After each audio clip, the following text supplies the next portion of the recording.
नमस्कार, मी वैशाली. स्वागत आहे तुमचे टी टाइम विथ वैशालीमध्ये. सर्वात आधी तुम्हा सर्वांना माझ्याकडून शुभ दीपावली. येणारे वर्ष तुम्हा सर्वांना आनंदाचे, आरोग्यदायी, सुख समृद्धीने भरलेले आणि भरभराटीचे जाओ, हीच ईश्वरचरणी आणि लक्ष्मीचरणी प्रार्थना.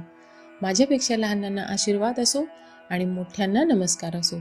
आज मी तुम्हाला लक्ष्मीपूजन अगदी साध्या सोप्या पद्धतीने कसे करायचे याबद्दल सांगणार आहे. 5 दिवसाचे दिवाळी सणांमध्ये सर्वात महत्त्वाचा सण आहे लक्ष्मीपूजन. वसुबारस धनत्रयोदशीच्या नंतर आपण लक्ष्मीपूजन करतो. तर वसुबारस आणि धनत्रयोदशीचे व्हिडिओ मी टाकलेले आहेत. तुम्हाला पाहिजे असेल तर मी लिंक डिस्क्रिप्शन बॉक्समध्ये दिलेली, तुम्ही जाऊन नक्की पहा. तर या लक्ष्मीपूजनाची तयारी अगदी महिनाभर आधीच आपण सुरू करतो.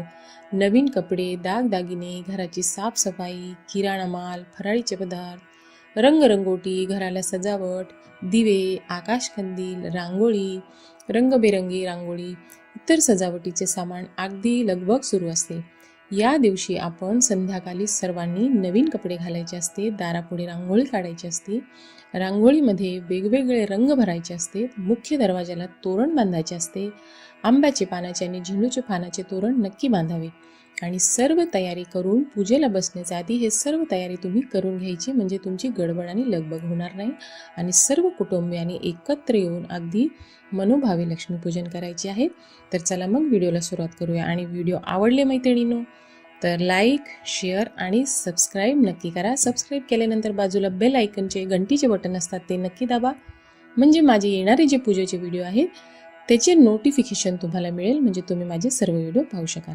तर या लक्ष्मीपूजनासाठी तुम्हाला काय काय सामग्री लागणार आहे ते सर्वात आधी मी तुम्हाला सांगते. तर याच्यासाठी तुम्ही एक पाट, चौरंग तुमचे देवघरापुढे मांडा, किंवा तुम्हाला जिथं व्यवस्थित जागा असेल, थोडी सागर संगीत आपल्याला पूजा करायची असते, थोडी व्यवस्थित जागा असेल तुम्ही मांडून तिथे लाल कपडा अंतरून घ्या.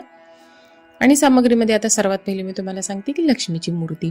आता तुमच्याकडे लक्ष्मीची मूर्ती असेल ते घ्या, किंवा तुम्ही लक्ष्मीपूजनाला मातीची जे बाजारामध्ये भेटते ते आणत असाल तर ते आणा, असेल तर ते काढून व्यवस्थित पुसून घ्या. आणि फोटो, आता हा फोटो पहा, ह्याच्यामध्ये लक्ष्मी आहे म्हणून मी दरवर्षी हाच फोटो मांडते. स्पेशल लक्ष्मीचा सेपरेट जो फोटो असतो तेही तुम्ही मांडू शकता. आणि याच्यामध्ये बालाजी आहे तर बालाजींना विष्णू स्वरूप मांडलेले आहेत. आणि विष्णू आणि लक्ष्मीचे पूजन या दिवशी खूपच महत्त्वाचे असतात, त्याच्यामुळे हे लक्ष्मी विष्णू मूर्ती म्हणून मी हे मूर्ती मांडू शकते. तुमच्याकडे फोटो नसेल तर तुम्ही लक्ष्मीची मूर्ती आणि फोटो असेल तर फोटो, काही असेल तर ते मांडून तुम्ही पूजा करायची आहे. हळदी, कुंकू, धूप, उदबत्ती हे सर्व साहित्य तुम्हाला घेते. सर्वात महत्त्वाचे आपल्याकडे जे नैवेद्याला साहित्य दिवाळीला लागते ते म्हणजे लाह्या आणि बत्ताशे. आणि हे पाहता हे सप्तधान्य आहेत. तर सप्तधान्याचे पूजन आपण लक्ष्मीपूजनाला ह्याच्यासाठी करायचे की लक्ष्मी म्हणजे फक्त धन नव्हे, तर आपल्या घरामध्ये धन, धान्य, सुख समृद्धीसाठी आपले घर भरभराट राहावे म्हणून आपण सप्तधान्याची पूजा करायची असते. तर तुम्ही असे छोटे छोटे दिवाळीसाठी आता भरपूर बाजारामध्ये येतात, तर तुम्ही आणून हे अशा प्रकारे सप्तधान्य भरायचे. तुम्ही तांदूळ, गहू, मूग, मटकी, हरभरा, मका 7 धान्य घ्यायची. आणि हे पहा दिवे. आता दिवे तुमच्याकडे जुने जरी असले तर मैत्रिणीनं तुम्हाला दिवाळी 2 तरी नवीन दिवे घ्यायचे. 1 डझन आणले तर खूपच छान, पण जुने दिवे लावा, पण नवीन थोडे तरी खरेदी करा. धणे घ्यायचे आहे. तुमच्याकडे जे धनसंपत्ती तुम्ही ठेवलेली असेल ते तुम्ही पैसे, नोटा, तुमचे सोने चांदीचे दागिने ते सर्व पूजेमध्ये तुम्ही मांडायचे आहेत. आणि आपल्याला कलश स्थापना करायची आहे. तर कलश स्थापनेसाठी कलश, अक्षता, नारळ, आंब्याची पाने आणि देवी पुढे ठेवायला आपल्याला हे मला लक्ष्मीचे पाऊले अगदी सुंदर आवडले म्हणून लक्ष्मीपूजनासाठी मी आणलेले आहेत. तुम्हाला भेटले तर तुम्ही पाऊलांची पूजा नक्की ह्यावेळेस करा. तर सर्वात पहिले आपल्याला पूजा सुरू करताना कलश मांडणी करायची. आता कलश मांडणीबद्दल तुम्हाला सांगते की तुमच्या मंदिरामध्ये जर कलश असेल तर तुम्ही मंदिरापुढे पूजा मांडणार असाल तर दुसरा कलश मांडायची तुम्हाला गरज नाही. आता मंदिराच्या व्यतिरिक्त तुम्ही कुठे दुसरीकडे हॉलमध्ये किंवा दुसरी ठिकाणी तुम्ही पूजा मांडत असाल तर तुम्ही दुसरा कलश तो ठेवू शकता. अशा प्रकारे तुम्हाला कलशामध्ये तुम्हाला हळदी, कुंकू, अक्षता, फूल, 1 रुपयाचं नाणं, सुपारी ही माहितीच आहे. हे वाहून तुम्हाला हे त्याच्यामध्ये टाकायचे आणि आंब्याचे पाने, त्याच्यावरती नारळ आणि ते आपल्याला तांदळाच्या राशीवरती सर्वात पहिले चौरंगावरती मांडून घ्यायचे. आता त्याच्यानंतर मी सांगितलं जसे तुमच्याकडे फोटो असेल तर फोटो मांडणी करा, आणि नसेल तर तुम्ही मूर्तीची स्थापना इथे करायची. थोडेसे तांदूळ घ्या, त्याच्यावरती तुम्हाला या फोटोला अगदी व्यवस्थितपणे तिथे हलणार नाही अशा प्रकारे ठेवा. तुम्ही छोटासा हार या दिवशी झेंडूच्या फुलांचा केला लक्ष्मीपूजना दिवशी तर खूपच सुंदर. अशा प्रकारे हार बनवा आणि त्या फोटोला घालून घ्या. आता इथे आपण गणपतीची स्थापना करणार. आता तुम्ही देवघरामध्ये तुमचे गणपती बाप्पा असेल ते घ्या किंवा सुपारी म्हणून सुद्धा गणपती बाप्पाची स्थापना करू शकता. गणपती बाप्पाची स्थापना करताना तुम्हाला ओम गंग गणपती म्हणायचं आहे आणि अभिषेक घालून घ्यायचा आहे. तुम्हाला शक्य असेल तर तुम्ही लक्ष्मीपूजनाचे पंचामृताने दुधाने नक्की गणपतीला आणि महालक्ष्मीला अभिषेक घालायचा आहे. तर गणपती बाप्पाची स्थापना करताना थोडेसे तांदूळ घ्या. त्याच्यावरती तुम्हाला चौरंग ठेवायचा असेल ठेवा किंवा त्याच्यावरती असेच पण तुम्ही गणपती बाप्पा विराजमान करू शकता.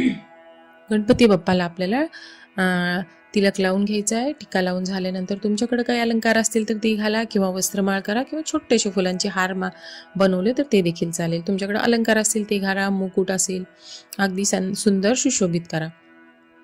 त्याच्यानंतर गणपती बाप्पाला फुले व्हा. लाल फुल असेल तर ते व्हा. आता दुर्वा पण व्हायचे पण संध्याकाळ झाली होती पूजेला त्याच्यामुळे मी तोडू शकले नाही. तुम्ही दीपावलीच्या दिवशी दुपारी सर्व तयारी करून घ्या आणि दुर्वा देखील नक्की व्हा.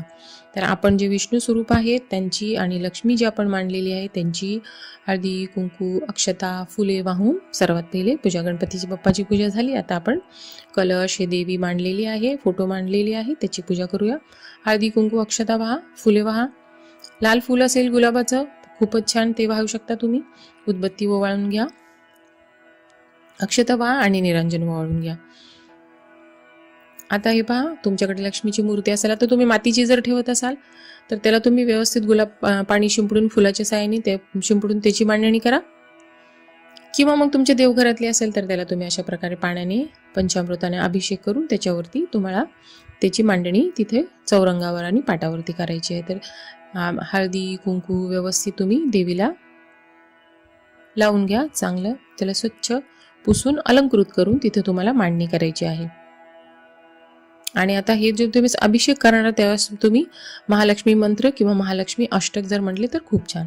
आणि तुम्ही फुलांचा छोटा हार बनवू शकता. देवीसाठी तुमच्याकडे काही असतील दागदागिने तर ते तुम्ही देवीला घाला. देवीच्या बाजूला तुम्हाला 2 पाने ठेवून त्याच्यावरती तुम्हाला हळकुंड सुपारी खारीक बदाम आणि खोबरे आणि 1 रुपयाचे नाणे असे देवीसाठी ठेवायचे आहे. त्याच्या बाजूला मी ते सांगते की उजव्या हाताला तुम्हाला तुमच्याकडे जे घरामध्ये तुम्ही पैसे तिजोरीमध्ये जे ठेवता ते पैसे दागिने तुमचे आणि हे नाण्याची पूजा. आता हे नाण्यांची पूजा मी टाकलेली आहे, ह्याचे पण मी लिंक देईन, तुम्ही नक्की पहा. हे नाणे आपल्याला प्रत्येक पौर्णिमेला काढायचे असतील, याची पूजा करून नंतर त्याला परत कपाटामध्ये ठेवायचे. तर हे तुम्हाला लक्ष्मीपूजनाला नक्की मांडायचे आहेत. आणि हे वाढीव द्रव्य आहे म्हणजे ह्यामध्ये मी तुम्हाला सांगते की प्रत्येक वर्षी तुम्ही थोडेसे पैसे लक्ष्मीपूजनाच्या दिवशी ह्याच्यामध्ये वाढवायचे आणि ते असे वाढवत जायचे प्रत्येक वर्षी. म्हणजे आपल्या घरात भरभराटी राहते लक्ष्मीची म्हणून तुम्ही थोडे थोडे वाहत जायचे. त्याच्यावर हळदी कुंकू अक्षता वाहा आणि निरंजन वाळून घ्या. तर आता हे पहा जे सप्तधान्य आपण घेतलेले आहेत असे छोटे छोटे डिझाईनचे तुम्हाला भांडे भेटले तर तुम्ही तसे ठेवू शकता किंवा तुमच्या घरात जे भांडे असेल त्याच्यामध्ये ठेवा. अगदी नियम नाही की याच्यामध्येच तुम्हाला हे ठेवायचे. सप्तधान्यामध्ये मी तुम्हाला सांगितले की तुमच्याकडे जे उपलब्ध असेल ते ठेवू शकता. आणि देवी पुढे आपल्याला हे अशा प्रकारे मांडायचे आहेत. अशी अगदी सुरेख मांडणी करून घ्या म्हणजे तुम्हाला दिसायलाही छान दिसेल आणि तुम्हाला इतर साहित्य ठेवायलाही तिथे जागा पडेल. तर अशा प्रकारे देवीच्या बाजूने असे व्यवस्थित ठेवले. हे पहा तुम्ही असे प्लेटमध्ये किंवा एखाद्या ताटामध्ये थांबण्यामध्ये मांडून सुद्धा सप्तधान्य ठेवू शकता. आता हे पहा पाऊले.